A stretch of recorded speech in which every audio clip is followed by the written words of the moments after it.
কিছু আর্মি সদস্যদেরকে একটি সন্ত্রাস গ্রুপের হাত থেকে রক্ষা করতে একজন স্নাইপারকে ইথিওপিয়ায় পাঠানো হয়, যার নামে একসময় পুরো দেশের ভেতরে ছড়িয়ে পড়ে। কিন্তু একসময় তারই উপরে দেওয়া হয় সেই দেশের প্রেসিডেন্ট হত্যার দায়। কিভাবে এগুলো হলো আর কেনই বা হলো, সেই সকল প্রশ্নের উত্তর আমরা মুভির শেষে জানতে পারবো। মুভিটি শুরু হয় এবং আমাদেরকে ইথিওপিয়াকে দেখানো হয়। এখানেই আমরা বব নামের একজন স্নাইপারকে দেখি এবং তার সঙ্গী ডেনি। তারা একটি মিশনে ছিল যেখানে ডেনি তার স্ত্রীকে অনেক বেশি মিস করছিল। সে ববকে তার স্ত্রী সম্পর্কে বলে, সে কি খেতে ভালোবাসে, কোথায় যেতে ভালোবাসে এবং তার ভবিষ্যৎ পরিকল্পনা কি। আর অন্যদিকে আমরা ইথিওপিয়ার ইউএস ক্যাম্পকে দেখি, যারা তাদের লোকদের উপরে সবসময় নজর রাখছে। আসলে ওই সৈন্যগুলো একটি মিশন থেকে আসছিল আর তারা এটা ভালো করেই জানে এখানে নিশ্চয়ই কোনো বিপদ অপেক্ষা করছে, আর এই জন্যই ববদেরকে পাঠানো হয়েছে। ইউএস আর্মিরা যখন তাদের প্রায় কাছাকাছি, বব লক্ষ্য করে দূরে একটি গাড়ি, যার উপর একজন স্নাইপার। বব এখানে তার দক্ষতার পরিচয় দেয়। সে দূর থেকে ওই স্নাইপারকে টেকডাউন করে, কিন্তু দেখতে দেখতে কিছুক্ষণের মধ্যেই ববদের উপর শত্রুরা চারদিক থেকে হামলা চালায়। সময়ের সাথে সাথে বব এটা বুঝতে পারে যে এখানকার মামলা একেবারেই অন্যরকম। এই জন্য সে ডেনিকে বলে, বেস ক্যাম্পে কল করো এবং এখানকার সবকিছু জানাও। ডেনি তখন বেস ক্যাম্পের সাথে যোগাযোগ করে। আর অন্যদিকে আমরা শত্রুপক্ষের লোকদেরকে দেখি, যারা একটি হেলিকপ্টার নিয়ে হামলা চালায়। বেস ক্যাম্পের লোকেরা যখন এখানকার পরিস্থিতি সম্পর্কে শুনে, তারাই সবকিছুর দায়ভার ববের উপরে দেয় এবং রেডিওটাকে অফ করে দেয়। আর এই জন্য তারা চাইলেও এখন আর মেন ক্যাম্পের সাথে কোনো রকম যোগাযোগ করতে পারবে না। বব বুঝতেই পারছিল না তারা এখন কি করবে, কিন্তু তাদের যদি এখন বেঁচে থাকতে হয় তাহলে যুদ্ধ করতে হবে। এই জন্য তারা পাল্টা জবাব দেয়। তবে তারা কোনোভাবেই হেলিকপ্টারটাকে ধ্বংস করতে পারছিল না। কিছুক্ষণের মধ্যে একটি বুলেট সোজা এসে ড্যানের গলায় লাগে। ড্যান সেখানেই মারা যায়, যেটা দেখে বব প্রচণ্ড কষ্ট পায়, সাথে একেবারেই ভেঙে পড়ে। সে তার স্নাইপারটাকে হাতে নেয় এবং নিজের সম্পূর্ণ মনোযোগ দিয়ে হেলিকপ্টারের দিকে ফায়ার করে। হেলিকপ্টারটি সেখানেই ধ্বংস হয়। এরপর আমরা 3 বছর পরে দেখি, যেখানে বব একটি নির্জন জায়গায়। আর এখান থেকে আমরা এটা বুঝতে পারি বব এখন আর ইউএস আর্মিতে নেই। সে তার পরবর্তী জীবনটাকে একেবারেই স্বাভাবিকভাবে কাটাতে চায়। আর অন্যদিকে আমাদেরকে ইউএসএ দেখানো হয়, যেখানে আমরা রিটায়ার আর্মি অফিসার কর্নেল জনসনকে দেখি। তার সাথে তার বন্ধুরাও ছিল, যাদের একজনের নাম বেন এবং ডবলার, যারা সেখানে ববের বিষয়ে কথা বলছে। ওই মিশনটা যেটা ইথিওপিয়ায় হয়েছিল, যখন বেস ক্যাম্প থেকে তাদের সাথে সকল কানেকশন অফ করা হয়, এরপরও সে এতটুকু ভেঙে পড়েনি। সে সবাইকে মেরেছে, কিন্তু বব এখন রিটায়ার। জনসন তাদেরকে বলে, তবে আমাদের এই কাজটা শুধুমাত্র ববই করতে পারে। পরবর্তীতে আমরা জনসনকে ববের বাড়িতে দেখি, কিন্তু বব কোনো সরকারি লোকের সাথে একদমই কথা বলতে চায় না। সেই সবকিছু থেকে একদমই দূরে থাকতে চায়। কিন্তু জনসন তাকে বলে, আমার তোমার 5 মিনিট দরকার। এভাবেই জনসন ববকে অনেক বড় একটি ষড়যন্ত্র সম্পর্কে বলে, যেটা খুব শীঘ্রই হতে যাচ্ছে। সে তাকে জানায়, আমরা সিক্রেট এজেন্সি থেকে এটা জানতে পেরেছি খুব শীঘ্রই প্রেসিডেন্টের উপর হামলা হবে। আর আমরা এটাও জানতে পেরেছি সে একজন দক্ষ স্নাইপার, যে অনেক দূর থেকেও ফায়ার করতে পারে। আমরা অনেক চেষ্টা করার পরেও কিছুই করতে পারিনি, কারণ আমাদের কাছে এতটা অ্যাবিলিটি নেই যে এত দূর পর্যন্ত সিকিউরিটি দেব। এমনকি আমরা এটাও বুঝতে পারছি না কোন দিক থেকে হামলাটা হবে। কিন্তু আমার কাছে মনে হয় তুমি একমাত্র যে ওকে থামাতে পারো, কারণ তুমিও একজন দক্ষ স্নাইপার। কিন্তু বব তাকে জানায় এত দূর থেকে শুট করা কতটা ডিফিকাল্ট, এমনকি ওই স্নাইপারকে কি করতে হবে রাষ্ট্রপতির কাছ পর্যন্ত পৌঁছাতে। কিন্তু এই সবকিছু জানানোর পরেও জনসন ববকেই চায়, কিন্তু বব তাদেরকে সরাসরি মানা করে, কারণ সে নিজেকে এই সবকিছু থেকে একদমই দূরে রাখতে চায়। কিন্তু জনসন তাকে ইমোশনালি উইক করে। সে তাকে বলে, যদি রাষ্ট্রপতির কিছু হয় সেটার জন্য একমাত্র তুমিই দায়ী থাকবে, কারণ তুমি একমাত্র যে তাকে বাঁচাতে পারো। তাই এখন এটা তোমার উপরেই, তুমি কি করতে চাও। এটা বলে সে বাইরে চলে যায়। জনসন চলে যাবার পরে বব শুধুমাত্র ওই বিষয়টাকে নিয়েই ভাবছিল, কিন্তু বব নিজেকে আর আটকাতে পারে না। সে তার স্নাইপারটাকে বের করে এবং ঠিক ততটা দূর থেকে একটি স্নাইপার শট নেয় যতটা হবার কথা। আর এভাবেই সে এটা বুঝতে পারে এটা একেবারেই ইম্পসিবল না, কেউ চাইলেই সম্ভব। এই জন্য সে পরদিন ওয়াশিংটন শহরে পৌঁছায়, যেখানে রাষ্ট্রপতির আসার কথা। বব চারপাশটাকে খুব ভালোভাবে দেখে আর এটা বোঝার জন্য চেষ্টা করছিল হামলাটা কোন দিক থেকে হবে। যেহেতু সেদিন রাষ্ট্রপতি বেশ কয়েক জায়গায় যাবে, এই জন্য সে ওই সব জায়গায় যায় আর এটা বোঝার জন্য চেষ্টা করছিল ঠিক কোথায় তার উপর হামলা হবে সেটা খুব শীঘ্রই বুঝতে পারে। এই জন্য সে সোজা জনসনের কাছে যায় এবং তাকে এটা ইনফর্ম করে যে হামলাটা কোথায় এবং কোন দিক থেকে হবে। কিন্তু জনসন তাকে বলে, আমাদের তোমার আরো সাহায্যের প্রয়োজন আর আমরা এটাও চাই যে সেদিন তুমি আমাদের সাথে থাকো, কারণ আমরা তাকে জীবিত ধরতে চাই, কারণ এটাই একমাত্র মাধ্যম যার মাধ্যমে আমরা এটা জানতে পারবো কে এই সব কিছুর পেছনে।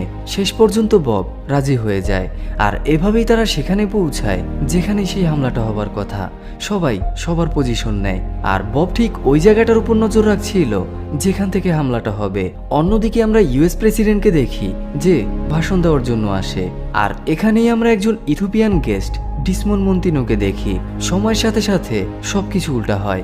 আমরা একজন স্নাইপারকে দেখি যে প্রেসিডেন্টের দিকে ফায়ার করে, কিন্তু সেই বুলেটটি সোজা মন্তিনোর গায়ে লাগে, সে সেখানেই মারা যায়।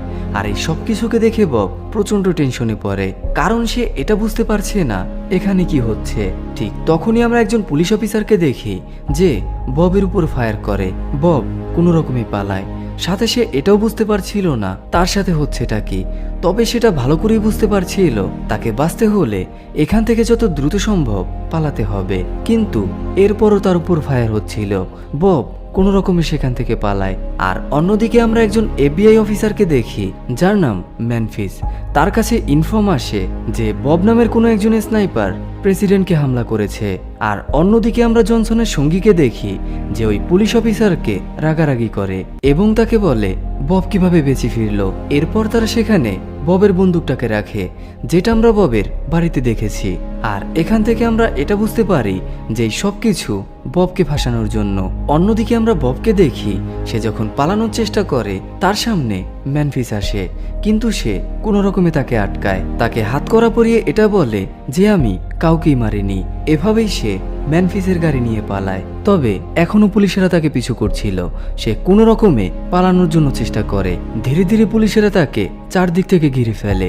যেহেতু ববের কাছে আর কোনো উপায় ছিল না, এই জন্য সে সিদ্ধান্ত নেয় সে তার গাড়িটাকে সমুদ্রের ভেতরে ফেলবে। বব ঠিক এরকমটাই করে। কিছুক্ষণ পরে আমরা কোস্টগার্ডদেরকে দেখি যারা ওই গাড়িটাকে খোঁজার জন্য চেষ্টা করছিল। তারা গাড়িটাকে খুঁজে পায় কিন্তু ববকে পায় না। আর অন্যদিকে আমরা ববকে দেখি যে একটি জাহাজের সাথে ঝুলছিল। এভাবেই সে কিনারায় পৌঁছায়। সে পাশে একটি ট্রাককে দেখে। যেহেতু তার গায়ে গুলি লেগেছে, এই জন্য সে প্রচন্ড আহত। সে কোনোভাবেই নিজেকে সামলাতে পারছিল না। আর অন্যদিকে আমরা ম্যানফিসকে দেখি যার উপরে এফবিআই প্রচন্ড রেগে যায়, কারণ বব তার গাড়ি নিয়ে পালিয়েছে। কিন্তু ম্যানফিসের মাথায় তখন উল্টোটা হচ্ছিল।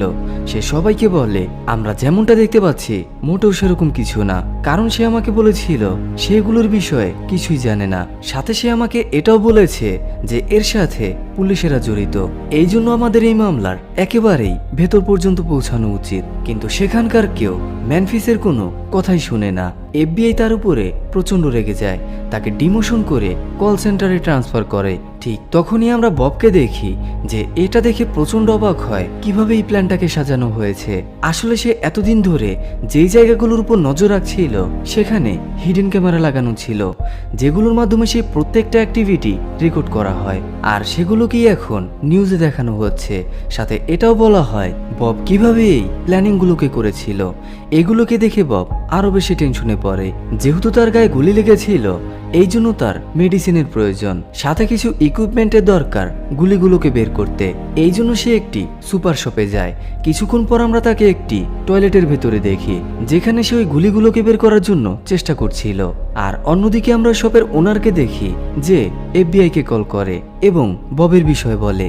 যেহেতু ম্যানফিস এখন কল সেন্টারে কাজ করে, সৌভাগ্যবশত সে ওই কলটাকে রিসিভ করে। ম্যানফিস সোজা সিনিয়রের কাছে যায়, কিন্তু এখানকার কেউ তার কোনো কথাই শুনছিল না। এই জন্য ম্যানফিস সিদ্ধান্ত নেয় সে নিজেই এখন এই সব কিছুর ইনভেস্টিগেশন করবে এবং এই রহস্যটাকে খুঁজে বের করার চেষ্টা করবে। আর অন্যদিকে আমরা ববকে দেখি যে সেরা নামের একজন মেয়ের সাথে দেখা করে। আসলে সে ড্যানের স্ত্রী। সেরা তাকে দেখে প্রচণ্ড ভয় পায়, কিন্তু বব তাকে কোনো রকমে বোঝায় এবং তাকে বলে, আমাকে ফাঁসানো হয়েছে, আমি তোমার বিষয়ে ডেনের কাছে শুনেছি, তুমি একমাত্র যে আমাকে সাহায্য করতে পারো। আসলে সেরা একজন নার্স। আর অন্যদিকে আমরা ম্যানফিসকে দেখি যে তার পার্টনার গ্যালিন্ডোর সাথে কথা বলছে। সে তাকে সবকিছু জানায় এবং সে এটাও বিশ্বাস করে নিশ্চয়ই ববকে ফাঁসানো হচ্ছে, কারণ সে গত রাতে ববের ফাইল চেক করেছিল আর সেখান থেকে সে এটা জানতে পেরেছে সে কতটা দক্ষ। সে চাইলেই যে কাউকে অনায়াসে মেরে ফেলতে পারে। তাহলে এই অল্প দূরত্ব থেকে কিভাবে বব মিস করলো? তাই আমার কাছে মনে হয় নিশ্চয়ই অন্য কিছু। আর আমার সন্দেহ হয় ওই পুলিশ অফিসারের উপরে যে আমাকে ইনফর্ম করেছিল। গ্যালিন্ডো তাকে জানায় সে সেদিন রাতেই মারা গেছে। সবার ধারণা এটা কোনো চুরির ঘটনা, যেটা শুনে ম্যানফিস এখন পুরোপুরি বিশ্বাস করে যে সবকিছু ববকে ফাঁসানোর জন্য। আর অন্যদিকে আমরা সেরাকে দেখি যে ববকে ট্রিটমেন্ট করছিল। এদিকে আমরা জনসনকে দেখি যে অনেক বেশি টেনশনে। সে সবাইকে বলে, আমাদেরকে যে করেই হোক ববকে খুঁজে বের করতে হবে। আমি মনে করি সে এখনো জীবিত। তখনই আমাদেরকে ম্যানফিসকে দেখানো হয় যে তখন ইনভেস্টিগেশন করছিল এবং কোনো একটি মাধ্যম খোঁজার জন্য চেষ্টা করছে যেটাই রহস্যটাকে উন্মোচন করবে। আর এদিকে আমরা ববকে দেখি যে তার জ্ঞান ফিরে পায়। সেরা তাকে জানায়, তোমার কুকুরটিকে মেরে ফেলা হয়েছে। বব এগুলোকে শুনে প্রচণ্ড রেগে যায়, সাথে মনে মনে এটাও সিদ্ধান্ত নেয় সে এটার শেষ পর্যন্ত দেখবে। পরবর্তীতে সে নিউজ চ্যানেলে ম্যানফিসকে দেখে আর এভাবেই সে স্যারাকে ম্যানফিসের কাছে পাঠায়। স্যারা ম্যানফিসকে ববের বিষয়ে জানায় এবং জনসনের গাড়ির নাম্বারটাকে দেয়, কারণ জনসনই ববকে ইনভাইট করেছিল। তখন আমরা কিছু পুলিশ অফিসারকে দেখি যারা ম্যানফিসের উপর নজর রাখছিল। সেখানে আমরা ববকেও দেখি, কিন্তু দুর্ভাগ্যবশত ববকে তারা দেখতে পায়। বব কোনো রকমে সেখান থেকে পালায়। অন্যদিকে আমরা ম্যানফিসকে দেখি যে গ্যালিন্ডোকে গাড়ির ডিটেলস বের করতে বলে। এই খবরটা জনসন পর্যন্ত পৌঁছায়। এই জন্য সে ম্যানফিসকেও কিডন্যাপ করে এবং একটি সিক্রেট প্লেসে নিয়ে যায়। যখন সেই কিডন্যাপাররা জনসনকে মেরেই ফেলবে, ঠিক তখনই সেখানে বব আসে এবং এক এক করে সবাইকে মারতে থাকে। আর এভাবেই সে ম্যানফিসকে বাঁচায়। তারা দুজনেই সিদ্ধান্ত নেয় তারা এই রহস্যের শেষ পর্যন্ত পৌঁছাবে। অন্যদিকে আমরা জনসনকে দেখি যার কাছে খবর আসে ম্যানফিস তাদের হাতে নেই। এভাবেই তারা এটা নিশ্চিত করে বব এখনো জীবিত। এই জন্য তারা ববের সম্পূর্ণ ডিটেলস বের করে। আর এভাবেই তারা এটা জানতে পারে বব প্রতি বছরই কোনো একটি মেয়েকে ফুল দিতে যেত।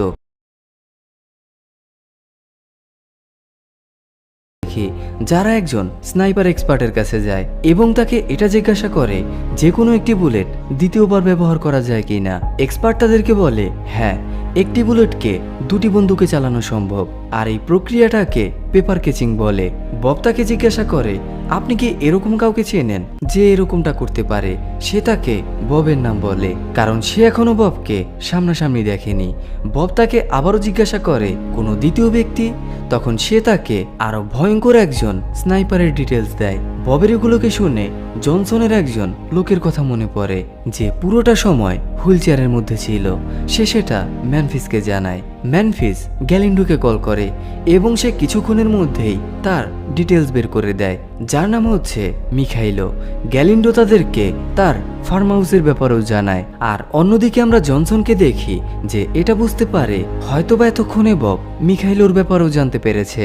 এই জন্য তারা একটি নতুন প্ল্যান বানায়। বব যখনই তাকে মারতে আসবে তারা তাকে সেখানেই মেরে ফেলবে। একদিকে জনসনের লোক সেরাকে কিডন্যাপ করে, অন্যদিকে বব মিখাইলোর বাড়িতে পৌঁছায়। কিন্তু বব এটা ভালো করেই জানতো তার জন্য নিশ্চয়ই বড় কোনো বিপদ অপেক্ষা করছে। এই জন্য সেও একটি প্ল্যান বানায়, সাথে সে ম্যানফিসকেও স্নাইপার চালানো শেখায়। আর সময়ের সাথে সাথে বব সেখানকার সবাইকে মেরে ফেলে এবং ফার্ম হাউসের চারপাশে অসংখ্য মাইন পুঁতে রাখে। এভাবেই সে মিখাইলোর কাছে পৌঁছায়। সে তাকে জিজ্ঞাসা করে, তোমরা আমার সাথে এরকমটা কেন করলে, আর কি কারণেই বা তোমরা প্রেসিডেন্টকেই কেন বা মারতে চাও? মিখাইলো তাকে বলে, আমরা কখনোই প্রেসিডেন্টকে মারতে চাইনি, আর এটা আমাদের পরিকল্পনার মধ্যেও নেই। আমরা তো মতিন মুখেই মারতে চাইছিলাম। বব তাকে জিজ্ঞাসা করে, তাহলে এত বড় প্ল্যানিং কেন? সে তাকে জানায়, তোমার কি ইথিওপিয়ার কথা মনে আছে? যখন সেখানে একটি পাইপলাইনের কাজ হচ্ছিল তখন সেখানকার আদিবাসীদের জন্য কাজটা অনেকটাই অসম্ভব হয়ে পড়ে। যখন তাদেরকে সেখান থেকে অন্যত্র যাওয়ার কথা বলা হয়, তারা একদমই মানতে চাইছিল না। যেহেতু কোনো কিছুতেই কাজ হচ্ছিল না, তাই তাদেরকে তো মরতেই হতো। পুরো গ্রামের লোকদেরকে একটি গর্তের ভেতরেই দাফন করা হয়।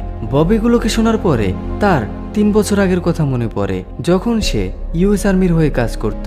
কারণ ইথিওপিয়ার কিছু গ্রামবাসী হঠাৎ করেই আমেরিকান সৈন্যদের উপর হামলা করতে শুরু করে, কারণ তারা মনে করত এই কাজটা আমেরিকান আর্মির। কিন্তু এগুলোর পেছনে ছিল অনেক বড় একটি এজেন্সি। মতিনমু এই ঘটনাটাকেই সবার সামনে বলতে চাইছিল, তাই তাকে মরতে হয়। আর তোমাকে এখানে ফাঁসানো হয়েছে এই জন্যই, কারণ কাউকে না কাউকে তো দায়ী করতেই হবে, যাতে করে ঘটনাটা একেবারেই শেষ হয়। সাথে সে তাকে এটাও জানায় স্যারা এখন জনসনদের হাতে। এভাবেই সে আত্মহত্যা করে। অন্যদিকে আমরা কিছু সৈন্যদেরকে দেখি যারা এদিকেই আসছিল, যার ফলে তারা বিস্ফোরণেই মারা যায়। বব কোনো রকমে সেখান থেকে বেরিয়ে আসে এবং কিছুটা দূরে আসা মাত্রই সে ওই বাড়িটাকে ধ্বংস করে দেয়। তখনই সে একটি হেলিকপ্টারকে দেখে, যার ফলে সে আরও একটি প্ল্যান তৈরি করে। বব ম্যানফিসকে দৌড়ানোর জন্য বলে, যাতে করে সে কিছুটা সময় পেয়ে যায় হেলিকপ্টারটাকে ধ্বংস করার জন্য। যখনই হেলিকপ্টারটা তার রেঞ্জের ভেতরে আসে, সে একটি গ্যাস লাইনের উপর ফায়ার করে, আর এই বিস্ফোরণের ফলে হেলিকপ্টারটি সেখানেই ধ্বংস হয়। আর অন্যদিকে আমরা জনসন এবং সেনিটারকে দেখি, যাদের দুশ্চিন্তা বেড়েই চলছিল, কারণ বব ধীরে ধীরে তাদের দিকে আসছে। আর এদিকে আমরা ম্যানফিসকে দেখি যে হেডকোয়ার্টারে কল করে এবং তাদেরকে বলে বব আমার সাথেই আছে। আর এভাবেই জনসন ম্যানফিসের নাম্বার পায়, কারণ জনসনের কল সেন্টারও অ্যাক্সেস ছিল। সে ববকে বলে, স্যার আমার কাছে, তুমি যদি ওকে বাঁচাতে চাও তাহলে সোজা আমার কাছে আসো। বব তাকে মিখাইলুর রেকর্ডিং শোনায় এবং তাকে বলে, তুমি যদি এই রেকর্ডিংটাকে নিতে চাও তাহলে আমি যেখানে বলছি স্যারাকে নিয়ে সোজা সেখানে চলে আসো। যেহেতু তাদের কাছে কোনো অপশন ছিল না, এই জন্য তারা ববের কথায় রাজি হয় এবং স্যারাকে নিয়ে ওই লোকেশনে যায় যেখানে ববের আসার কথা। তারা দূরে একজন লোককে দেখে যে তাদের দিকে আসছে। আর এখানেই আমরা জনসনের কিছু স্নাইপারদেরকে দেখি, যারা এই জায়গাটাকে চারদিক থেকে ঘিরে রেখেছে। তারা ওই লোকটাকে সেখানেই মেরে দেয় এবং মনে মনে এটা ভাবে হয়তোবা তারা ববকে মেরে ফেলেছে। ঠিক তখনই আমরা ববকে দেখি যে দূর থেকেই ওই সকল স্নাইপারদেরকে মেরে দেয়। আর অন্যদিকে তারা যেই লোকটার উপরে ফায়ার করেছিল সে আর কেউ নয় বরং ম্যানফিস। সে সোজা জনসনের কাছে যায় এবং তাকে বলে, তুমি কি ভেবেছ আমরা এত সহজেই মারা যাব? আসলে ম্যানফিস তার শরীরের ভেতরে কিছু বুলেট প্রুফ ইকুইপমেন্ট পরেছিল, এই জন্যই বুলেটগুলো তার শরীরকে ভেদ করতে পারেনি। তবে স্যারা এখনো নিরাপদ না, তার উপরে একজন বন্দুক তাক করে রেখেছে। বব তাদেরকেও মেরে দেয়। আর অন্যদিকে আমরা FBI এজেন্টদেরকে দেখি, যাদের কাছে একটি লেটার আসে, আর এই লেটারটাকে পাঠিয়েছিল ম্যানফিস। বব যখন জনসনের কাছে যায় তখন সেনিটার তাকে বলে, তুমি কি ভেবেছো তুমি সবকিছুকে এত সহজেই শেষ করতে পারবে? পারবে না, কারণ এসবের মধ্যে দেশের সব বড় বড় লোকেরা জড়িত। যেটা শুনে বব ওই টেপটাকে সেখানেই জ্বালিয়ে দেয়। ম্যানফিস তাকে জিজ্ঞাসা করে, তুমি এরকমটা করছো কেন? বব তাকে বলে, আমরা যদি এটাকে গভর্নমেন্ট পর্যন্ত পৌঁছাই তাহলেও এটা শেষ হবে না, তোমরা শুধু শুধু বিপদে পড়বে। এবং সে জনসনকেও যেতে বলে। জনসনরা যাওয়ার পরই FBI সেখানে পৌঁছায় এবং ববকে অ্যারেস্ট করে কোর্টে নিয়ে আসে। জজ যখন তাকে জিজ্ঞাসাবাদ করছিল এবং সবাই তারই উপর দোষারোপ করছিল, তখন বব তার শেষ এভিডেন্সটাকে দেয়। সে সোজা তার স্নাইপারটাকে হাতে নেয় এবং জনসনের দিকে ফায়ার করে, কিন্তু বুলেট বের হয় না। এরপর সে জজকে বলে, আমি যখনই ঘর থেকে বের হই তখনই আমি আমার প্রত্যেকটা বন্দুকের ফায়ার পিনটাকে বের করে রাখি, এই জন্য আমার বন্দুক থেকে ফায়ার হওয়া একেবারেই অসম্ভব। আর আপনাদেরকে যে বুলেটটাকে দেওয়া হয়েছে সেটা আমার বন্দুক থেকেই চলেছিল, তবে সেটা কয়েক মাস পূর্বে। আর কোনো একটি মাধ্যমকে ব্যবহার করে এই বুলেটটাকে সেকেন্ড টাইম ফায়ার করা হয়েছে। এভাবেই সে জনসনের বিষয়ে বলে কিভাবে জনসন এই পুরো প্ল্যানটাকে সাজিয়েছিল। ম্যানফিস তখন ইথিওপিয়ায় হওয়া ওই সকল ফাইলগুলোকে নিয়ে আসে এবং বেশ কয়েকটি ছবি। যেহেতু জনসনের কাছে আর কোনো উপায় ছিল না, শেষ পর্যন্ত তাকে স্বীকার করতে হয়। সে সবাইকে বলে, আমি এগুলোকে ইথিওপিয়ায় করেছি, তাই আমেরিকার কোনো কোর্ট আমাকে কখনোই শাস্তি দিতে পারবে না। এভাবে সে হাসতে হাসতে কোর্ট থেকে বেরিয়ে যায়। এই সব কিছুকে দেখার পরে সেখানে থাকা সবাই প্রচণ্ড রেগে যায়। যেহেতু জনসন তার দোষ স্বীকার করেছে, তাই তারা ববকে সম্পূর্ণরূপে নির্দোষ ঘোষণা করে। তবে সেখানে থাকা সবাই জনসনকে কিছু একটা বলতে চাইছিল। তারা এটা বলতে চাইছিল এই সব কিছুর শেষ হওয়া উচিত। বব তাদের চোখের ভাষা বুঝতে পারে। পরের সিনে আমরা জনসন এবং সেনিটারকে দেখি যারা একে অপরের সাথে কথা বলছিল। ঠিক তখনই আমরা সেখানে ববকে দেখি যে তার দক্ষতার পরিচয় দেয় এবং এক এক করে সবাইকে মারতে থাকে। এভাবেই সে ঘরের মধ্যে প্রবেশ করে এবং একটি গ্যাস লাইনের মধ্যে আগুন ধরিয়ে দেয়, যার ফলে মুহূর্তের মধ্যেই পুরো ঘরটা ধ্বংস হয়। তখন বাইরে আমরা